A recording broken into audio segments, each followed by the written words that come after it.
Okay. All right. Well, I'm just going to go ahead and get started. Welcome, everybody, to this meeting of Carpinteria Birdwatchers for whatever today's date is, October 20th, 2022. I'm John Callender, of course. Your co-hosts for the meeting are Tom Beland, who's on the screen, and Jenny Slaughter, whose camera is off, but she's around. And hopefully the two of them can keep admitting people as they show up. And I'm just going to forge ahead. So we have a very special meeting today. We have two special guests. Linus Blomqvist, who is on your screen now, is going to talk to us about some really cool birding that's been happening out at Point Conception. So way out west in a hard to reach location with very interesting bird activity. And then in the second half of the meeting, Hugh Ranson, who's also on your screen, is going to talk about the also very interesting birding at a different hard to reach location, or relatively hard to reach, Scorpion Harbor out at Santa Cruz Island, which has just been going nuts the last several weeks in terms of cool rarities being found there. And it's just a really neat spot that I've been to a few times. I'm going back on Sunday because it's just very exciting to be out there during this fall migration. So I'm just going to move along so we can get to talking about that interesting stuff. A couple of quick announcements. One is that this Saturday we will have an outing, our Carpinteria Birdwatchers monthly group outing. We will go to Monte Vista Park. And in fact, let me go ahead and share my screen. So that I can show you.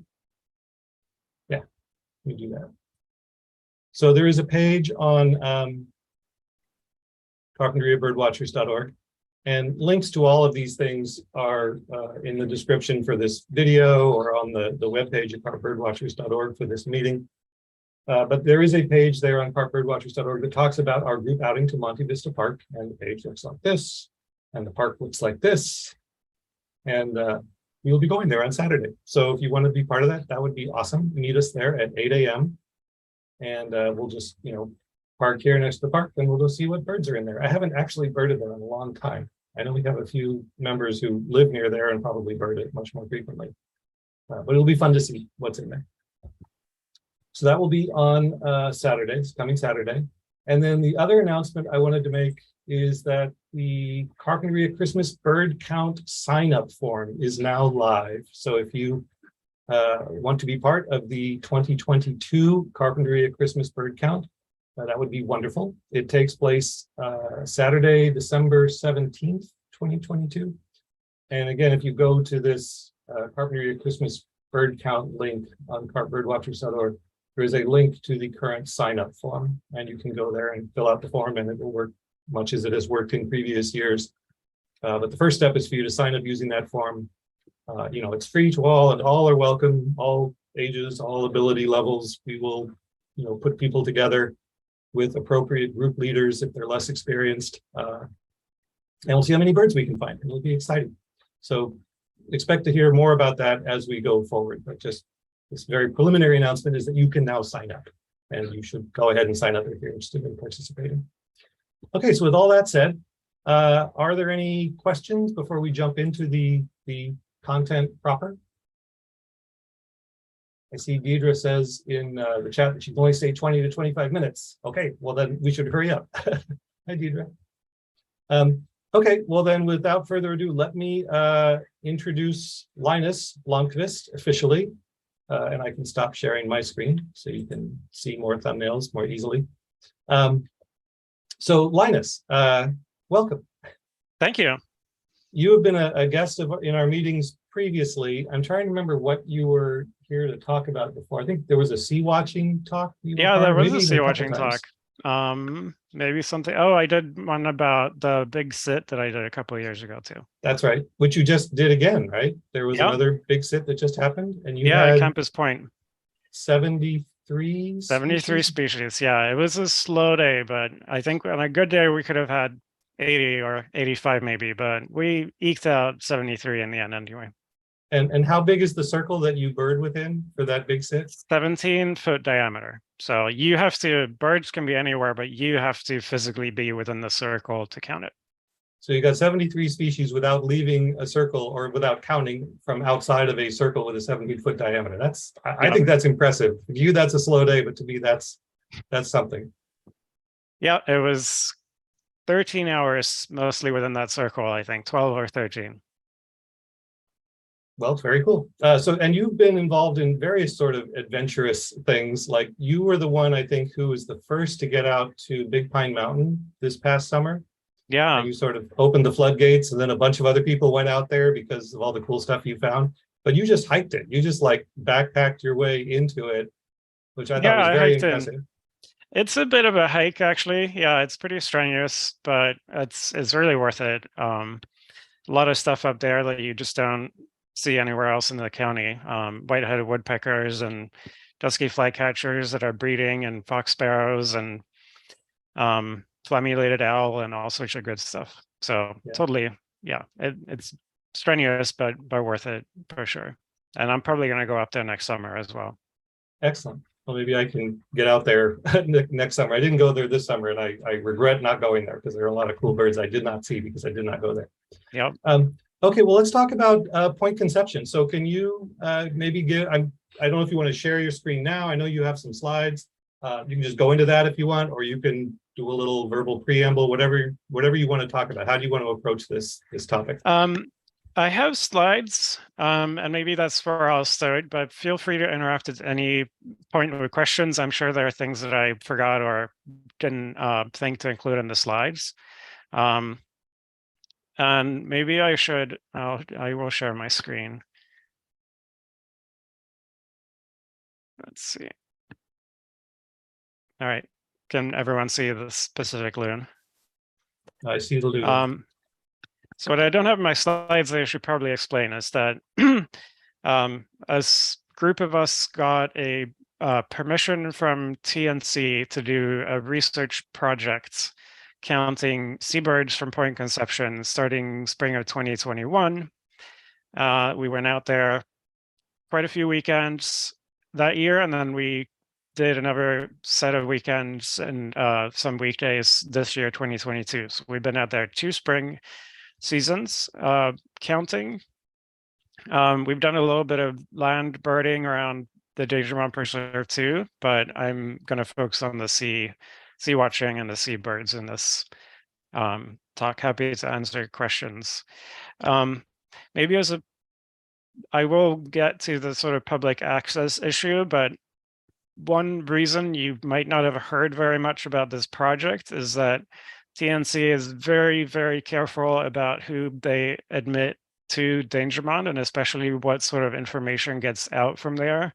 They have a big problem with trespassing, and we hide all the checklists and everything for 30 or 40 days, especially for anything rare, just so no one gets tempted to go up there and trespass and chase birds. So there's a good amount of secrecy around this. I wish it didn't have to be that way, but that's just what we have to do for TNC, and we're really cautious because we don't want to lose our access to this group. And at the end, I'll also talk about how you might participate, because it is open for more participants, but I'll get to that towards the end. And if I can just ask a quick question. So TNC is the Nature Conservancy? The Nature Conservancy, yeah.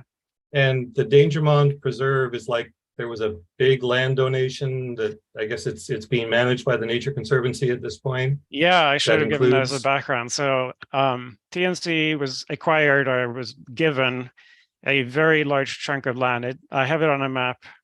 Let me just go there right away, just because we're talking about it. So TNC was gifted this huge chunk of land around Point Conception and this kind of southwest corner of land here. It stretches from Halama Beach down to Point Conception and quite a ways inland. I don't know how many acres it is, but it's very big, and there's no public access, as far as I know, anywhere on this Dangermont Preserve. They do let in researchers that have kind of research projects, and there's quite a few people from UCSB going up there.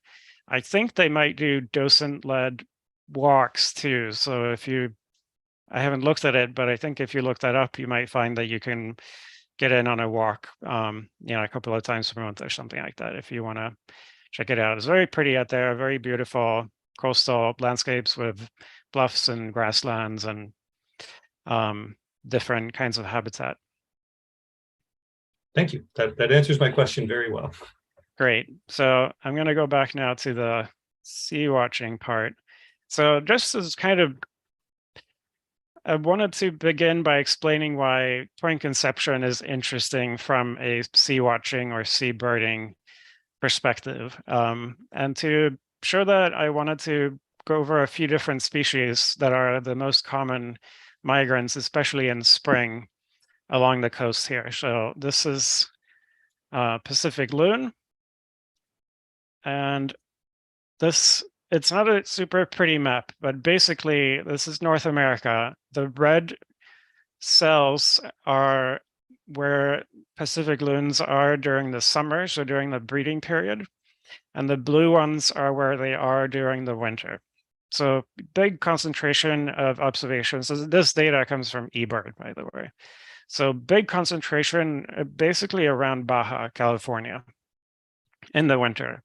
And you can easily imagine that they're then going to make their way from those blue squares up to the red squares, and they follow the coast to get there. Red-throated loon, not as numerous at all, but quite some numbers. Kind of sort of similar pattern. You have a lot of blue squares around the coast of California going a little bit into Baja. So again, those southerly ones we would expect to follow the coast up north to their breeding grounds in Alaska and Canada. Brant is another species we see quite a bit in spring. Same sort of story. Baja is kind of where many of them winter. They're also going to make their way up to Alaska and Canada along the coast in spring. Surf scoter, kind of same story. So what happens is many of those, especially those birds and some others too, they're coming down from Baja and the coast, the waters off of Baja and the Bight of California too. And they're moving generally northwest along the coast. Some of them are going to kind of go north and hit the coast. I don't know if they start hitting it like around Los Angeles. Some of them hit the coast in Santa Barbara, Goleta, and they'll kind of turn a little bit westwards to follow that stretch of coast out west. Others probably pass straight west of the islands and go kind of straight up for Point Conception. And what then makes Point Conception so interesting for sea watching is that you have this funneling effect, like a convergence of all those pathways onto Point Conception. So when I moved here in 2019, the first thing I did was pull up a map of the coastline, and I went, man, Point Conception would be great to get out for sea watching, because clearly it sticks out way into the ocean. It's pretty clear that it would concentrate seabirds. So that's why we were all pretty excited when we got access from TNC to get out there. And I showed this before. Please do not go there on your own. So this picture is Point Conception. It's taken from a lighthouse where we stand when we do the sea watches. Gives us a little bit of shelter from the wind. And this is our view for the mornings and afternoons that we spend out there. So some of the results then from our first 2 years. So this is spring 2021.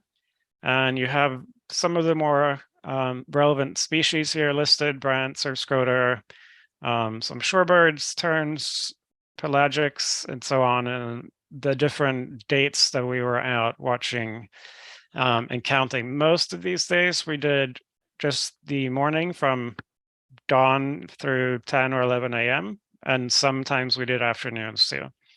So how many of those? About 10 or a dozen times that we went out there. I've marked the more interesting numbers in yellow. So 2,160 brant in a day or in a morning.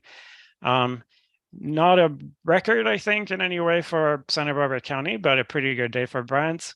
Also over 2,000 surf scooters in a morning makes for a pretty good morning. As you can see, many of those highest numbers all fell on one day, the 18th of April. That is the time of year when that kind of second, third week of April is where much of the action happens. So that was a pretty spectacular day. Quite a few Caspian turns on one of those days. And then you can see that big day had almost 23,000 Pacific loons, 300 red-throated loons, and 125 common loons. So you can also now get a sense of the proportions. Way, way fewer red-throated loons and common loons and Pacific loons that really dominate. And most of those 23,000 Pacific loons passed in, I would say, less than 2 hours. So it's almost it's like one big flock, almost a continuous stream of loons passing by, and many of them really close too. It's quite a spectacle. We had a day with about 630 shearwaters, not a crazy number, and some pink-footed shearwaters there some days, and I'll get back to some of these species later too. So this year, 2022, we did not really many more sea watches, but we concentrated them much more into the best weeks. So this is all in April. You see in 2021, we started quite a bit earlier and went we started in March and went into May, but it's really in April that most of the action is happening. So we packed in our effort during April. And I think that I haven't calculated this, but I think it generally gave us sort of more birds per hour of effort out there. So we've got pretty good Brant day, pretty good surf scooter day. Nice movement of Bonaparte skulls one day there with 360 or so. Some big days with Caspian tern. And then we didn't have any 20,000 plus day of Pacific loon this year, but we had 2 days of about 12,000 each. So still quite fun to watch. And again, the numbers of common loon and red-throated loon are much, much smaller than Pacific loons.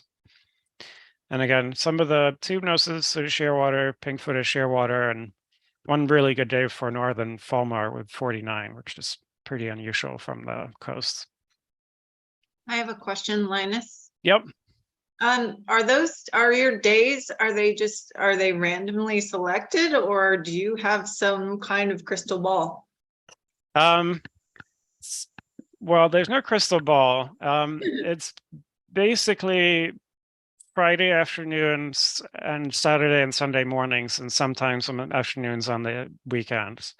It's mostly really based around when people are available. Gotcha. So yeah, there's no Yeah. So, randomization here or anything that would make it more scientific than it probably is at the moment. But this is kind of as good as it gets when it's just a group of volunteers doing the work. You bet. Thanks.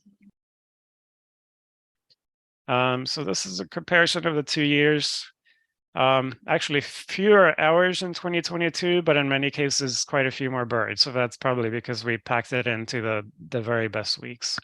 We had 41,000 Pacific loons this year and 33,000 last year, for example. Some fun species that we got while sea watching, white-winged scoter, quite a few, a number of black scoters, redneck grebe, black-legged kittiwake, quite a few too. Franklin's gull, Glaucus gull is Glaucus gull and flesh-footed shearwater are probably the rarest birds on this list. I didn't see the Glaucus gull, but I was there for the flesh-footed shearwater that came in October. Actually, we did a few sea watches outside of the spring too. Here's a site that, as a sea watcher, you're hoping for many times and don't get to see very often. This is the Glaucus gull. So I did some back of the envelope calculations because so there's a number of years with good coverage of Campus Point back in the, I want to say, late 70s. I haven't included those numbers. here, I've only compared to the effort that happened from 1999, 2000, and 2001. I just kind of picked that as a comparison. And then I know the number of hours that people were sea watching back then, and I know the number of hours we did these last 2 years at Point Conception. And I just took the totals and divided by the number of hours. This is not a fully scientific measure, and it depends on whether you go out in the afternoon or in the morning. Maybe one is, I think we did more mornings from Point Conception and more afternoons from Campus Point. So, take it with a grain of salt. But in most of these cases, there are sort of like 50 to 100% more birds per hour from Point Conception in these last 2 years than there was from Campus Point 20 years ago. And I think my kind of general impression too, from having done a lot of sea watching at Campus Point, is that, something like that, 50 to 100% more higher numbers from Point Conception feels about right. And certainly there's never been a day with over 20,000 Pacific loons from Campus Point, as far as I know. So it's definitely better for sea watching out there than it is here on the South Coast. And I try to think about some of the other differences, because it's easy to go out to Campus Point or Cola Point, hard to get out to Point Conception. So I was curious kind of what the differences would be. Some things are more abundant in Point Conception, and some things are not really clear yet, or maybe even better at Campus Point than at Point Conception. We had one day with 66 pink-footed shearwaters. That would never happen on the South Coast. Like, I've had one or maybe two in a day. So definitely tapping into a whole different set of pelagic birds there. We've had a whole bunch of Franklin's gull that the hypothesis might be that they're actually passing outside of the islands and hitting Point Conception, but don't hit the South Coast, because they've shown up both years, and we had a flock of 6 in the first year. So it seems like they might be semi-regular out there. Lots of herring gulls out there in a way that you wouldn't see on the South Coast. Lots of Caspian terns, also like a migration that I haven't seen from Campus Point. Way more northern fulmars, more black-legged kittiwakes, white-winged scoters, black scoters, all that stuff is more abundant out at Point Conception. Had some movement of common murre in a way that I also don't see here at Campus Point or Cola Point, almost 400 in one day. And brino auklets are also pretty numerous. We usually have a dozen or 2 dozen every time we go out there. It's not clear that we see a lot more city shearwaters out there. Really not a lot of Jaegers out there at all. And it's also not clear that we're seeing more Bonaparte's gulls than we do here at the South Coast. So a bit of a mixed bag, but overall the sea watching is better out there. So if any of this sounds tempting, we are open to more participants. 2 or 3 requirements: you should have some experience with sea watching, ideally. You do need to commit to at least 4 days in April.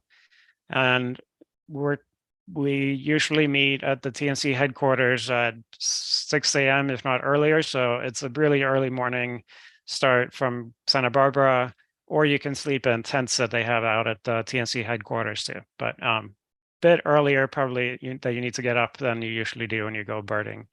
But yeah, if you meet these 3 criteria, get in touch and we'll see if we can fit you into our team.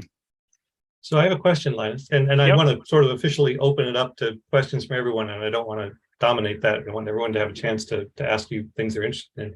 But what is the drive like? Is that like paved roads out there? Are you on dirt roads? What is the access actually like, aside from the restrictions that you have to deal with?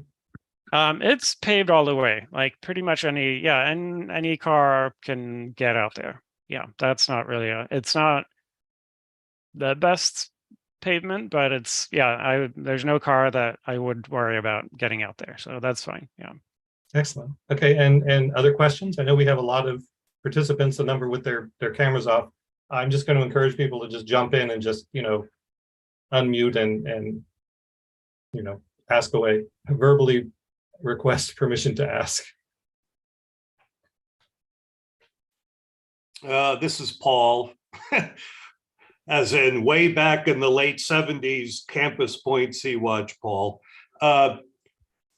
Black Scoter, there was a big push in the late 70s. I think we had up to 40 one spring.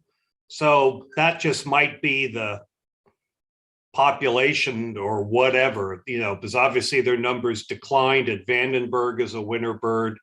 White-winged scoters, of course, have just tanked south of Point Conception or even anywhere in California. So anyway, there was a blip in the late 70s at Goleta of record numbers ever for the county were going by in spring. But that may have just been a glitch back then. And the other thing, just to repeat what Linus sort of implied, the time of day, when we did sea watches in the 70s, we did them all in the afternoon or almost all, in part because I had classes in the morning or I went lamberting in the morning, no for any other reason.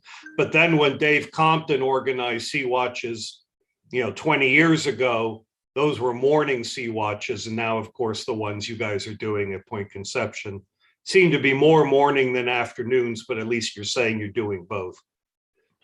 Yeah, I'd say it's at least 2/3 mornings. Yeah, so we definitely do like Saturday, Sunday morning, and maybe a Friday and Saturday afternoon, but just depending on whether people are available. But I think, yeah, it'd be an interesting comparison. So I only made the comparison sort of over the last 3 years between, say, Campus Point and Point Conception. I think there's an interesting comparison to be made over time also with those sea watches from the late 70s, because I get the impression that a lot of species, the ones you mentioned, but many others have declined quite a bit since then.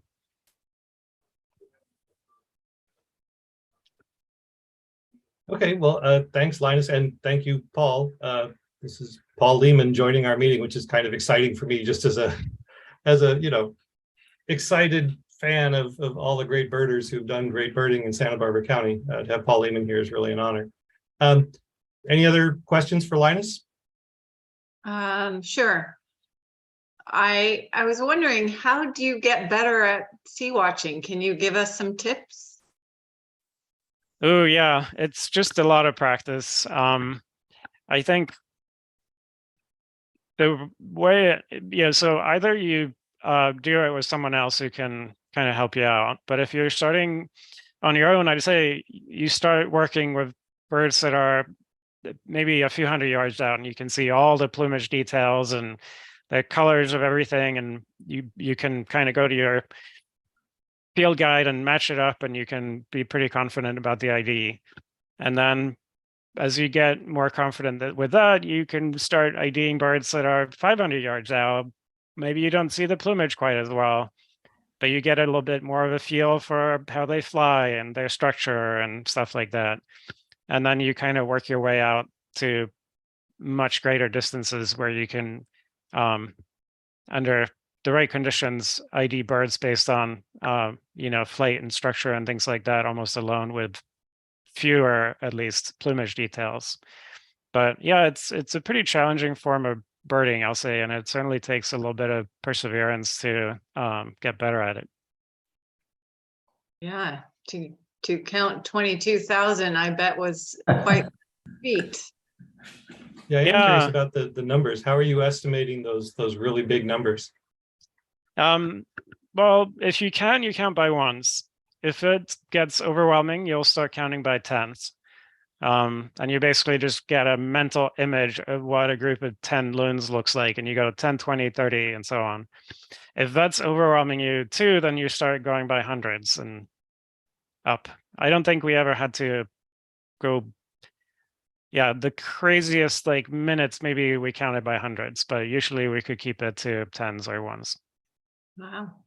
But you do have, on a good day, you need to have, well, Paul did it all on his own, which was impressive. We kind of have 3 or 4 people, and one person will count the loons, and one person counts the scoters, and another person picks through the loons to see if there's a red-throated in there, and we kind of divide up that way so that it's more manageable. Gotcha. Very cool. Other questions for Linus?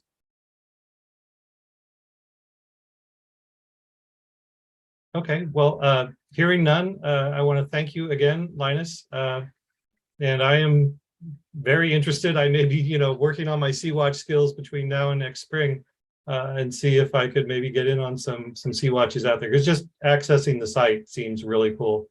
I mean, I've been past there a few times in a boat, like well out to sea. I think I've seen it from the train a couple times where it kind of goes right through there. You get this really neat access. Yeah. But I mean, you're looking out a train window. You're not actually out there, experiencing the birds or sticking around. Yeah, no, it's really quite something. And if you're part of the Sea-Watch effort, you can get access to the land birding too, because the same group does land birding. And maybe another day I'll talk about that too. Cool. Okay. Well, I appreciate the chance to get a glimpse into this this top secret operation. I realize you can't reveal everything, but what you have revealed looks very exciting. Yeah, thanks for the opportunity to talk to you. I'm actually gonna have to jump off. Unfortunately, I miss all the fun scorpion stuff, but I'll jump off in a minute. Okay. Well, thanks again, Linus. And I'm sure I join everyone in giving you a virtual round of applause and thanks. Okay, well then let's segue to part 2 of the meeting. So Hugh Ranson is on your screens and has also participated in a meeting before for us. So he's familiar to some of you longtime participants. But Hugh, welcome and thank you for being part of this meeting, but also thank you for your efforts to sort of explore and publicize the really amazingly good fall birding that's been happening out there at Santa Cruz Island. Can you we haven't really worked through how we're going to do your part of the talk, so maybe we can do that right now. I mean, how do you want to approach this? How would you like to talk about this? Well, can you hear me? Yeah, can you hear me just fine. Okay. So I've always been fascinated by birding on islands, and as a kid, I went to Fair Isle and the Scillies to look at the fantastic land bird migration that happened there, and so I thought that there'd be similar opportunities on our local Channel Islands, and so I just retired this year. I've been a teacher for 32 years, and September and October are always the best, most exciting months for birding, and I'd always miss those. I just get to do weekends here and there, and so when retirement came around, I really wanted to get out to the islands a bit more, and so I made a conscious effort to do that this fall. Up until about the last probably 10 years, I played hooky at least one day and got out to scorpion, and was impressed by some days would be really quiet, but then other days I'd have lots and lots of migrants and a couple of vagrants. So I wanted to do more of that. So this fall I did, I got out there 6 times so far. And I spent the night on 2 occasions. So really I had 8 days birding out there. So that was and then lots of birds started to show up, and I started reporting them, and so that encouraged people to get out there, which was what I was hoping, was that more people would get out there so we could have more eyes, more coverage, because with days with nobody out there, who knows what we're missing. Well, judging by the things that have been found out there since people got excited about your reports and we all started going out there, it's amazing. Like, I get this sense that usually if you're birding on land during the fall, like, the expected species are maybe 99% of what you're seeing, or 95% of what you're seeing. And then there's the cool rarities that are like 1 or 5% of what you're seeing. And the ratio out there has been, it seems much more like 50-50, like every other bird you're looking at is a really cool vagrant. Have you thought about, well, maybe we can talk about that later. Let's go through discussing maybe the big picture a little more, and then we can get into the details of what's actually going on. If I share my screen and we kind of look at a map, would that work to kind of talk a little more about where we are? Yeah. Okay, let's do that. While you're doing that, I think from my own past experience, I think this has been an exceptional fall out there at Scorpion. I was talking to Nick Letherby who'd always kind of poo-pooed Scorpion as a place to go. And I'd always stuck up for it because I'd had good luck there. He's had terrible luck there. He went back through his records. He's had 14 days of eBird records when he's been out to Scorpion, and has really not seen very much at all. So I think this has been an exceptional year. So, yeah, I think I saw something where he was talking about, like, I guess he feels or felt that Prisoners was a better place to go. Right. Which is, where is that here? Yeah, I think. Yeah, we've had many Here we are. discussions about which is the best spot. And Right, so here's Prisoners, sort of on the north coast. yeah, he's always stuck with Prisoners as being the best spot, and certainly it's had its good birds, but Okay, but then if we're zooming out, we're looking at where all the action has been lately, it's over here at Scorpion. And just in terms of, access, so it's like the eastern, and correct me if I get this wrong, but I like the eastern quarter or so, the eastern 25% or so of Santa Cruz Island was traditionally owned by the Guarini family, and they did ranching operations out there. And then there was a point in time where the remainder of it was gifted to the Nature Conservancy. So like most of the island, the western part of the island is Nature Conservancy these days, but this eastern part was donated became the part of the Channel Islands National Park, the former Guarini ranch property. And so when you go to Scorpion, you're basically visiting what was there's still like a residence there, a private residence that the Guarinis have maintained the use of, even as it converts to a national park, which is sort of an interesting kind of combination of what you see there. But the boat brings you in here to Scorpion, and you get off on this pier, and then you basically hike up this canyon, and there are eucalyptus groves, and there are campgrounds, like I want to say like 20 some odd campsites, not a lot, but small number of campsites, and amazing birding, right? So and I don't want to try and summarize it more because we have a much more expert person here in UQ, so I'll let you carry it away. And I know you had some slides that we prepped earlier too, and I can switch to those if you want to yeah, go through those. let's switch to those because there's some kind of general shots also. Sure. All right, I'll go ahead and. So, are you seeing the Yes. image of the? Okay, great. Yeah. So this is what you see as you're arriving. It doesn't look too promising, just barren hillsides. And there's the new pier that was just built after the old one was damaged. How about the next slide? And then, so this is what you see when you get off the boat. There's the old ranch house and Is this the visitor bunk houses, center? I think that's the ranch house, and then the bunk houses are to the left there. Then there's this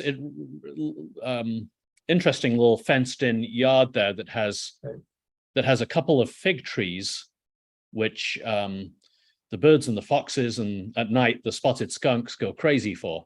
And how about the next slide? And so John asked me to talk a little bit about, why would all these unusual birds just be concentrated right here? So I told you I went out there 6 times. Only one of the days was really slow, and I didn't really see very much of interest. So I hiked around a lot that day, and here I am hiking above Scorpion Campground and sort of looking north towards hidden in the clouds over there is the mainland. But if you're a bird flying over, you'll see these brown hillsides, but then you'll see this ribbon of green down below you, which is, the eucalyptus trees and lemonade berries and toyon. There's a dry creek bed. So the main theory, and Paul, you can, if you'd like to jump in and add to this, is that birds that are coming for the vagrant birds that are showing up on the California coast, they have some kind of miswiring in their brain so their compass is is off by 180 degrees. So instead of migrating southeast, they're going in a westerly direction. And then eventually they're going to end up over the Pacific Ocean. Dawn breaks and they realize they're over the ocean, so they head back to the nearest point of land. And if you look at a satellite image of eastern Santa Cruz Island, especially in fall at this time of year, you'll see it's mostly brown, very, very dry, not much to attract a bird that's been flying for hours and is starving. But Scorpion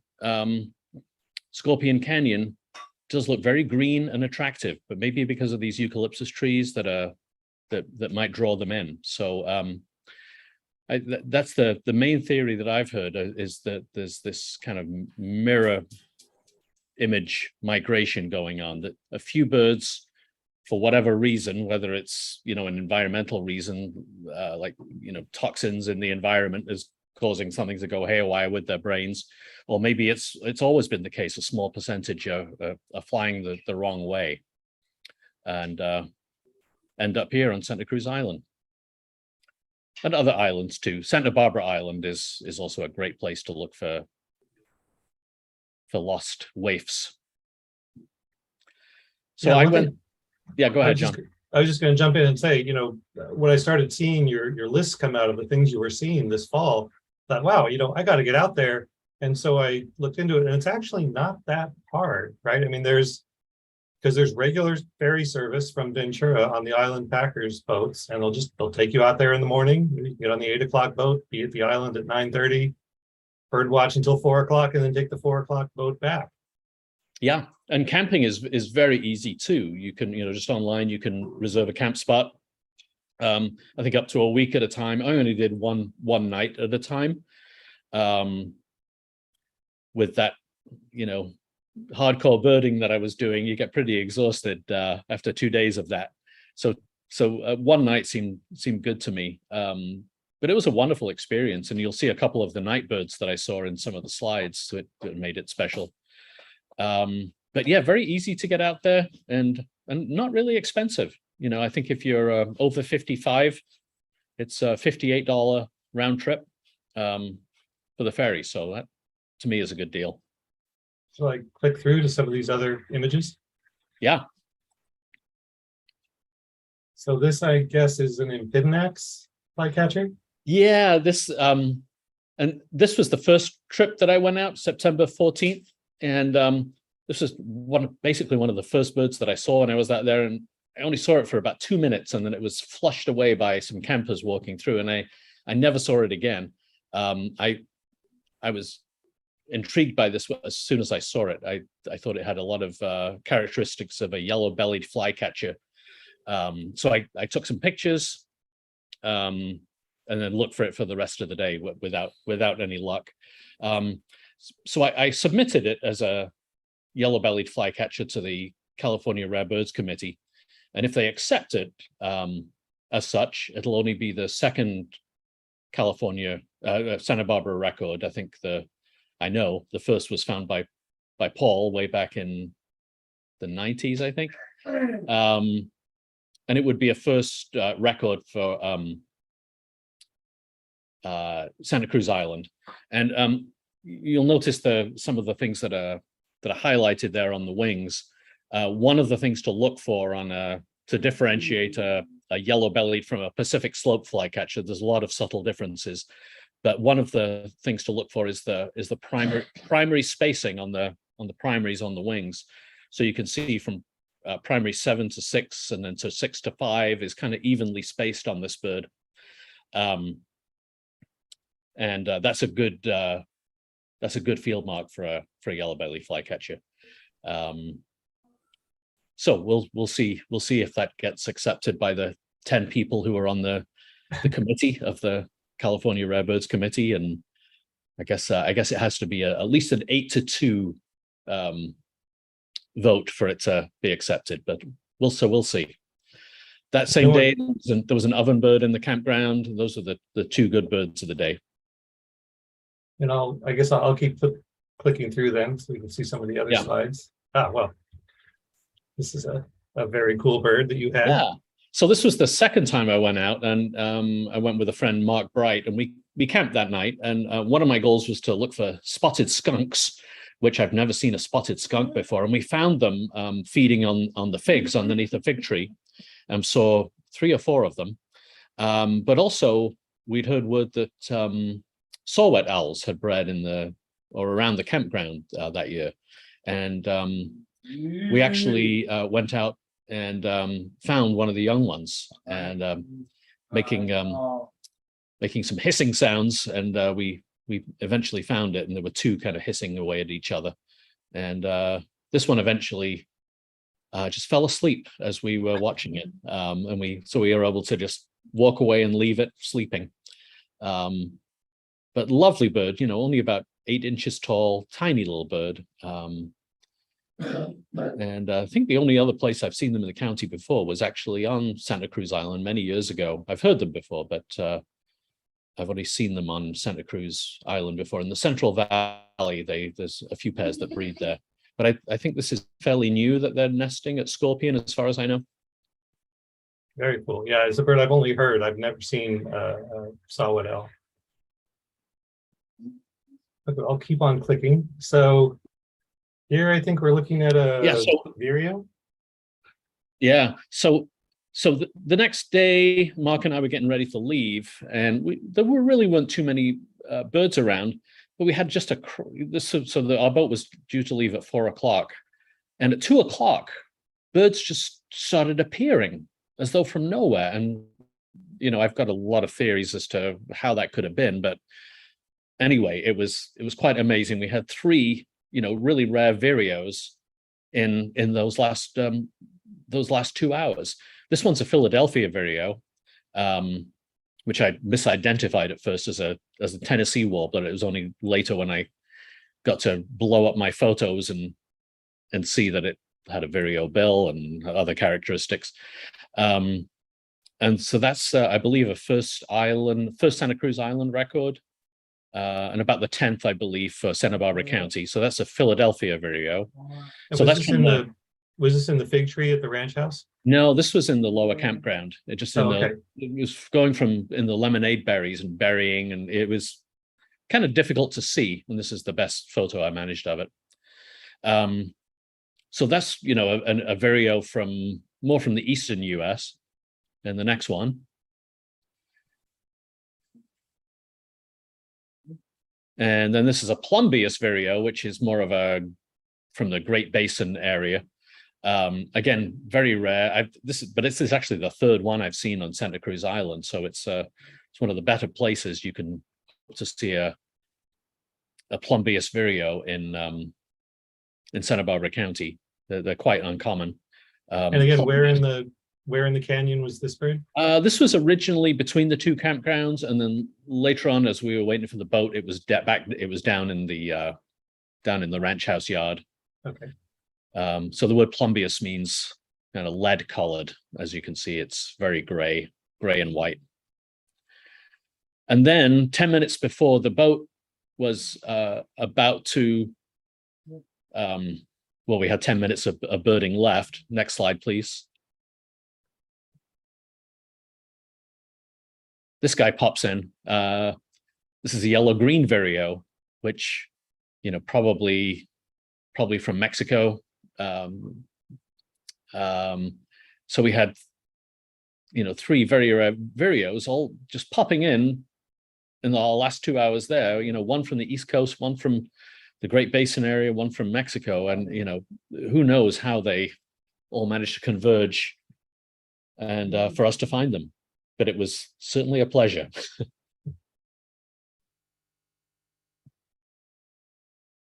So here's one, as I said, I've been out there a few times this year. I keep wanting to find this bird, and so far I've been unsuccessful finding one. So maybe this next trip on Sunday, I'll get one. Yeah, this is a Blackburnian warbler. There've been at least 2. There's been one that was seen, I think, the day before Mark Bright and I went out there, and we saw that one, and it was fairly bright on the throat. And then another much duller bird was there a couple of weeks later, or 10 days later.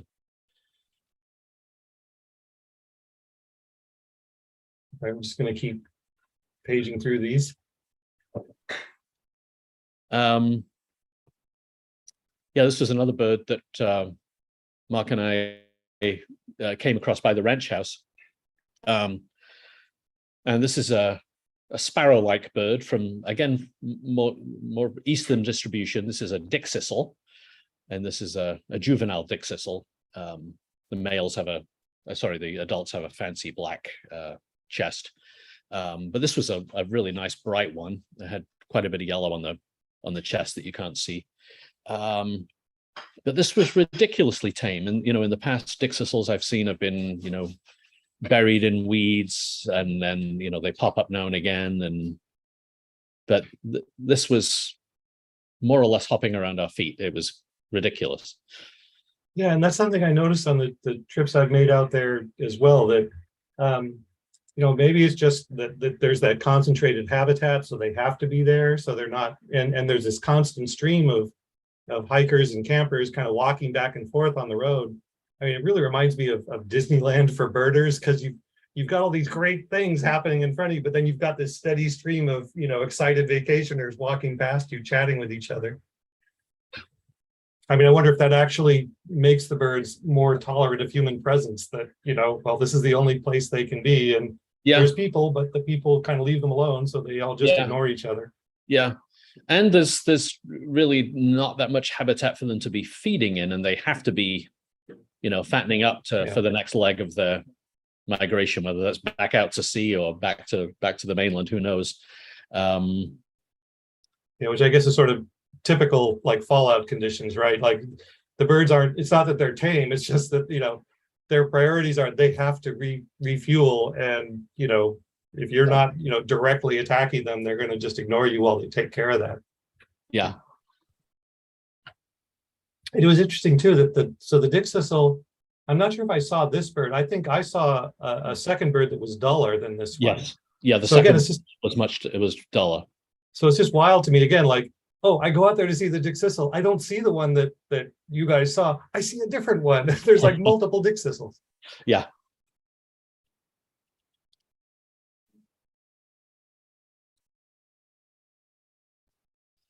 Yes. So I went back out to spend another night, this time with Peter Gady, and we were hoping to see spotted skunks and saw-whet owls again, but we dipped on both of those. I think the skunks was because the figs had pretty much dried up and they weren't underneath the fig tree anymore, which was where they were easy to see.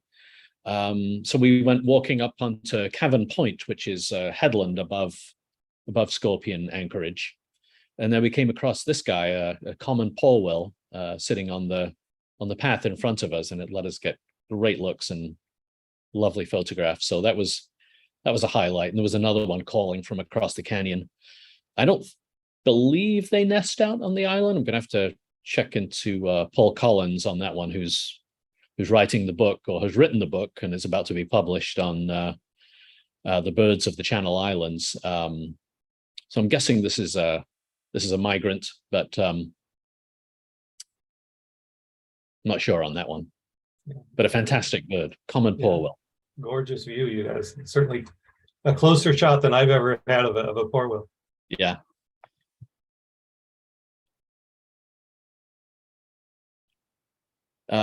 So the day that Peter and I were out there, this was maybe a couple of weeks ago, we were just astounded just by the sheer number of birds. All of a sudden, the trees, the eucalyptus trees have started blooming, and they're full of yellow rump warblers, and we had tons of birds to look through. We saw umpteen Nashville warblers. There's just no way we could count them. Tennessee warblers, we came up with a conservative count of 6 or so, but there had to have been more. So it was, the birds that are usually scarce on the mainland, you feel lucky if you see one. We were seeing multiple, and it was like oh, there's another Tennessee warbler. This is a rose-breasted grosbeak, probably a young male, and there were multiple rose-breasted grosbeaks out there, which anywhere on the mainland, that would be perhaps the star bird of your day if you see one of those, and yet these guys were just hopping around on the ground by the ranch house. Yeah, there's another shot, I guess, of two of them together, which again, Yeah. Rose-breasted grosbeak's too cheap to meter. They're just everywhere. What can you do? Yeah.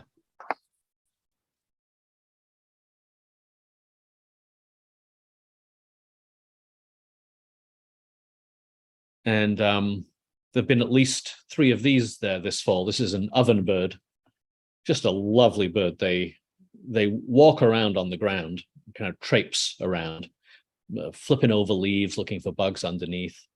And yeah, I saw one back in September the 14th, and then that one disappeared. And then this one showed up at the ranch house when Peter and I were there.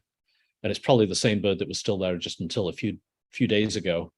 And boy, the easiest, often oven birds, you have to hope you catch a glimpse of one as it's, walking through some undergrowth under some willows, and you're lucky if you get a glimpse of it. But this thing was just traipsing around. You could, oh yeah, there's the oven bird again. It's just amazing. So there were at least 3 of them on at Scorpion this fall. Just beautiful bird.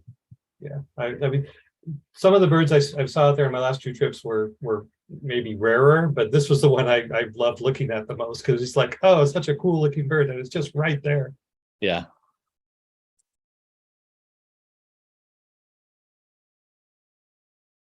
So this is not the greatest photograph, but it just gives you an idea of these are his 3 different species. Just feeding together, almost literally at our feet. A clay-colored sparrow, a dickcissel, and an indigo bunting, which again, you see one of those, on your morning's birding on the mainland, and you get pretty excited. That would be people might go out, running out to see what these birds that you found. But his 3 kind of scarce species just right there together. And just when I took this, behind us, there were 2 rose-breasted grosbeaks also hopping around on the ground. So it was. You couldn't get them all in one shot. What you were slouching. Yeah. And I bumped into Steve Cowell today, and we were just talking about how I bumped into him on Atascadero Creek, and we were talking about how just the kind of the glut of birds that we've had at Scorpion this fall has really spoiled us, because it made birding on Atascadero Creek seem everything, it was just so hard to find any birds to look at, to be honest. Whereas when we were out there at Scorpion, you didn't know where to look next, kind of thing. Yeah, I think it was Marky Muchler, an LA area birder who went out there a couple of times recently. She had tweeted about this on her Twitter account and had a screenshot of her eBird list as she's submitting it, where it's just like, all the species are highlighted. There's like a full screen of like, oh, this is rare, we need details, rare, we need details, rare, we need details. It's, this amazing experience birding out there. Yeah. And so I was planning on going out for my last visit to the island this last Tuesday. And then you could go on to the next one. Yeah, okay. And then the UCSB young lad birders went out there on Sunday and found this wood thrush, which is the second county record. And so I managed to change my reservation from Sunday to Monday. John was lucky enough to be out there with the same UCSB lads and kind of happened. Yeah, so they had a pretty short time there. They were leaving on the noon boat, so they were really pressed for time. And I had until the 4 o'clock boat, so I was being more leisurely. And so when we first got there, they birded the ranch house area really fast, and it was great because they put me on all the rarities, like, oh, there's the ovenbird over there, oh, there's the black and white warbler over there, and then they took off, and I kind of hung out and kept birding near the ranch house. And so then later I was going up the canyon as they were coming down, and I had the good luck to run into them like 5 minutes after they'd had the wood thrush, after they'd finished looking at the wood thrush, and they were just so excited about it. They're like giving me, big thumbs up as they're approaching, and they're practically jumping up and down talking about this bird. And so I had great intelligence. I could just go right where they'd seen it and just look through those, I think it was toyon berries, until I saw some movement, and eventually the bird popped into view. Yeah. This one had special significance for me. It's only the second county record. The first county record was, I think, maybe 17 years ago in Santa Maria. And I went up to look for that bird and spent a morning looking and missed it. Got home, found out it had shown up shortly after I'd left. So I went back up the next day and, spent most of the day looking, and it never showed up. It must have gone overnight. So that one was always a little bit of a dagger in my heart that I probably missed my chance of ever seeing a wood thrush in the county. And then this one shows up, and I was very excited to see this just lovely bird. So what bird is this in terms of your county life list? I mean, what number is it? I think it was number 463, I think. Wow, I'm very impressed by your number. So you're not getting county lifers, often these days, right? You've swept up all the birds you're likely to get. Right. Yeah, they're few and far between these days. Yeah. So anytime I can pick one up, it's a good day. And apparently the bird left that same night, and hasn't been seen since. So I felt very fortunate to have seen that. Yeah, it's just been amazing out there. As I say, I've been out twice. I'm going out again this weekend. I encourage anyone who wants to, get in on this. It's not going to last forever, and it may well have already peaked, and we might be on the tail end of the really exciting fall rarities. Do you have any sense of, how long it's likely to continue? I would think it's peaked. I think, just the general number of migrants that you're going to be seeing out there is going to be tapering off rapidly. But there's always a chance for that. All it takes is one good bird, right, to get the adrenaline running. So I think there's still a good chance of a really good bird or two to show up. I want to give other people a chance to ask questions. I realize I've been kind of, monopolizing your time because I'm so excited about this. But are there other folks who want to ask you anything about the birding out there, or any of the birds he showed, or anything? Just go ahead and unmute. Yeah, a few thoughts. He mentioned, his thought about scorpion, and Nick talking about prisoners. I'll vote scorpion, even though prisoners has the willow riparian creek, often with some water, and that's probably the single best habitat of any place. And if you had that at scorpion, it'd be fantastic. But scorpion has, as you mentioned, the isolated greenery surrounded by brown hillsides. And I think a really important thing on many islands is you're at the end of the island, not scorpion dead center, granted on the coast, but right in the middle. Also, scorpion has all the oak trees on the slope right above there. So even though it's a wet willow area, talking prisoners, right? It's not as much an oasis effect that I think you have at scorpion with the greenery. Also at scorpion, a bird like an oven bird, it can't hide anywhere. It's open. And so that's a great thing for the skulky stuff that, as you said, you'll be lucky to see one every 5 years in mainland Santa Barbara County. But out there, you can see them as they're walking around. It's only a matter of time until you start seeing Connecticut warbler or mourning warbler or those kind of skulky birds there. Just one other observation is starting the first few days of October. Now, you already had good stuff, with your yellow belly trip in September, but October's been unbelievable for the volume of vagrants, even on the mainland in certain areas. And down here in San Diego, we've had 28 Tennessees and 13 Magnolias and 12 chestnut-sided. So that fits in that you guys are doing really well there in October. Now, the fact you did well in September is even extra good for the future, but I guess I would say temper your expectations for the future, that these last 2 to 3 weeks have been gangbusters. I don't think they're typical. You probably have hit one of the best runs, in Southern California, really, on the coast, not the desert, but on the coast.